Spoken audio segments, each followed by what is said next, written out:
We're about to watch Steve Eastin's Living Legacy, recorded here at Amuse Studios in this room, the Legacy Room. Steve is a very interesting man. He's an actor and has been for over 30 years.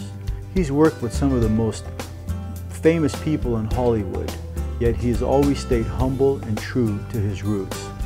You're about to find out some things about Steve that you didn't know, and I promise you that this will be a very, very nice awakening for you.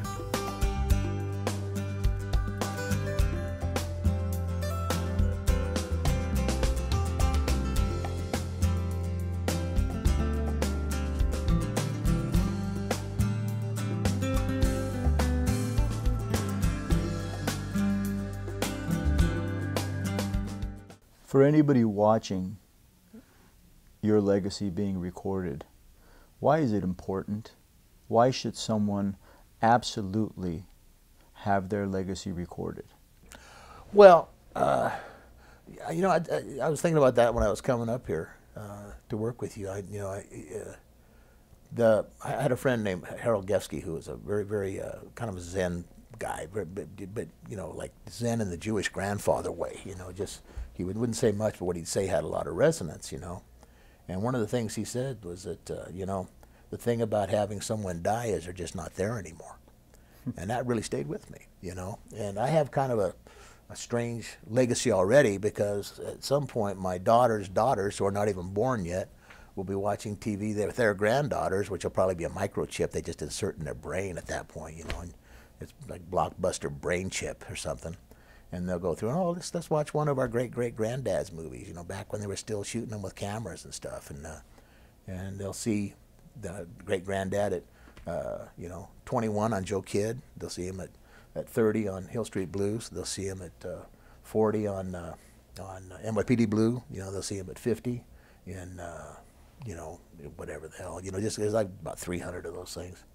And then they'll see him at 60, 61 and up in the air. And that's Granddad. That's your great-great-granddad. Look at that. There he is. He's still, you know, so that's already out there. It's a strange kind of obituary. All the time I see actors that have passed away, that I see them in something like Simon Oakland or Burt Lancaster. I thought that's there forever. I mean, you know, until there is no forever. You know, it's recorded. And I thought, well, no, a lot of other people don't have that. And you know, and when my grandmother, I had a grandmother who was a homesteader. She came out in 1907 from Missouri to eastern Colorado. Her mom, dad, and 4 sisters in a Model T. They had to stop every 10 miles for flat tires and stuff.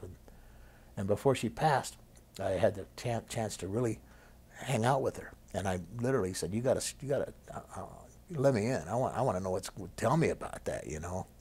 And she told me a story about when she got married at 16 to my grandfather, Harvey Eastin, and they had a little farm out in Eckley, which is it's a ghost town now, but it's outside of Ray.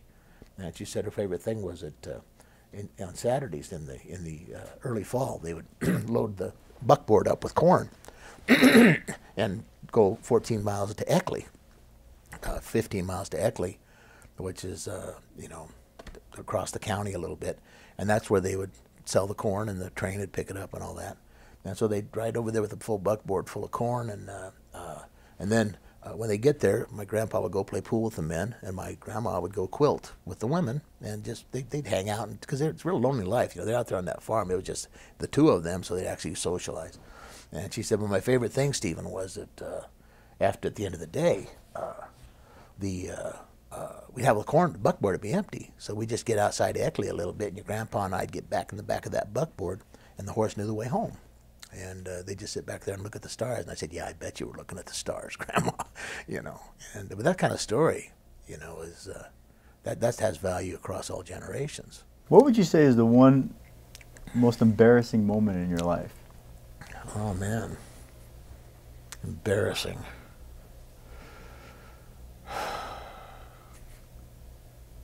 Embarrassing. Oh, wow. You know, I was embarrassed one time because I had a crush on a girl in grade school, Karen Parsons, and she was really smart girl. And I came in, and this is going to make no sense to anybody else, but I was really embarrassed. I came in, she was there, and I made some comment to the teacher, we all know who's going to do really good on this test. We all know who's going to win this award or something. And she didn't know what I was talking about, and the teacher looked at me like I was an idiot, and because I was in front of her, I was most embarrassed I've ever been in my life as I kind of ran out of that classroom. How about that? I've had a terrible life, haven't I? What's the fondest memory that you have from your marriage? Fondest, I mean, just you know, I remember I used to, I would talk to, when they were in utero, I would talk to her tummy, and I go, you know, oh, you're so beautiful, but you're really smart. That's what we like. And kind. You're really kind. And so I was walking by Shane's room one day when she was about 6, and she was in there with her little doll, and I could hear her saying, oh, you're so beautiful, but you're really smart. That's what we like. You know, that's a fond memory of that. What airports does Pan Am fly to? What does a pilot make in the air, and who tells them where they're going to fly to? Whoa, so just take them one at a time. All right. What does it mean when one pilot says to another pilot, what kind of equipment are you on? I just want to know what kind of aircraft you're flying. Is it a DC-8, 707, Constellation? And what about those ID badges that I've seen pilots wear? Well, every pilot has to have 2 things with him at all times. One is his airline personnel badge, looks just like this one here from Pan Am. The other one is their FAA license, and that looks just like this. Oh. Do you think I can make a copy of this to put into my article? Oh, Frank, you can have that one. It's 3 years expired. Oh, thanks. And what about your ID badge? You have an extra one I could borrow? Oh, no, I can't help you there. It's a special order from Polaroid. The only way to get one of those is to become a real live pilot for Pan American Airways. I watched you in Catch Me If You Can, and you're working with arguably one of the greatest young talents in Hollywood right now, Leonardo DiCaprio. And humble and sweet. He treated me like an original gangster. He was asked, what was it like being on Chips, man? Wow, that must have been crazy. Yeah, just a lovely kid. Yeah, it was, you know, and with Spielberg too, you know, I mean, you know, it was really cool. And plus, you know, they put me in these, I wore these glasses that my dad used to wear, because there's that those era. Black ones. The black rim. I love those glasses. Yeah, and Spielberg had the idea, well, let's make them have Coke bottle lenses. They were thick. No, I couldn't see anything. I could have been doing the scene with that water bottle. It was just like it was all just white noise, and I couldn't see anything.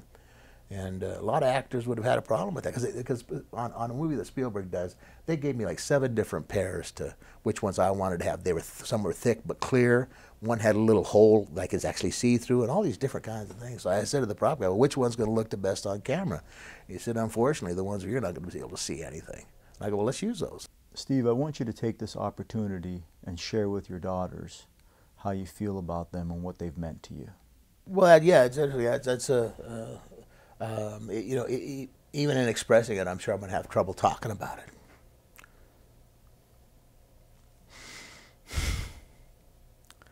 Because it's a feeling, you know. And you can, you know, you can't really describe what a peach tastes like, you know, but I admire you so much and appreciate you.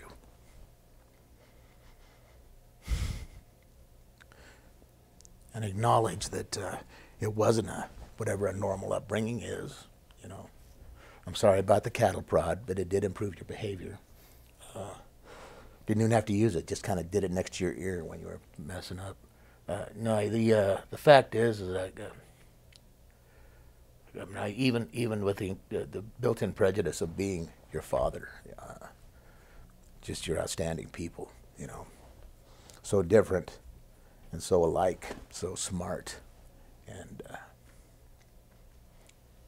you know, you never defined yourself by your relationships. You never ever burdened me with problems. You know that you, I mean, we had just the usual mundane things, but you're just sterling throughout the whole process of, you know, going back and forth between Chicago and L.A. and. Just a joy, you know, just the kind of experience that, you know, you say that people are obligated, some don't, but people are obligated to love their children.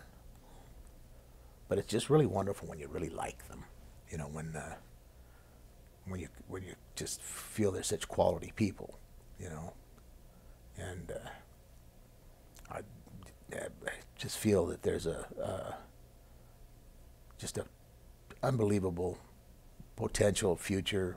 Obviously, there's a future. It just keeps coming, but I just think you're so accomplished already, both of you, and I just couldn't. I can't think of a thing I would have changed, you know, about our time together. It was too fast, you know. It's you know, the hours seem slow, but the years are so quick, and you know, this is I mean, I wanted to do this because I think Eric's onto a really beautiful concept here of the living legacy for people that aren't going to be able to thank them if they're taken from their family and not be able to express thanks to them. I wanted to do it for that, but also I wanted to do it just for this moment, you know, because I wanted this moment. I wanted a moment to just express to you how much I love you.